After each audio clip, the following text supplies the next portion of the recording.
City Council on Committee on Public Utilities sa Cagayan de Oro City mipahinumdum sa mga Motorela drivers ug operators nga sundon ang kasamtangang City Ordinance kalabot sa automatic adjustment sa plitihan alang sa mga regular passengers, senior citizens ug mga estudyante.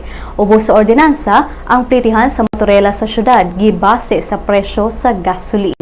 Matod ni Committee Chair, Councilor Roger Abaday nga ang mga driver nga mo-overcharge sa mga pasahero pamultahon og 1,000 pesos ug posibleng ma-revoke pa ang permit niini.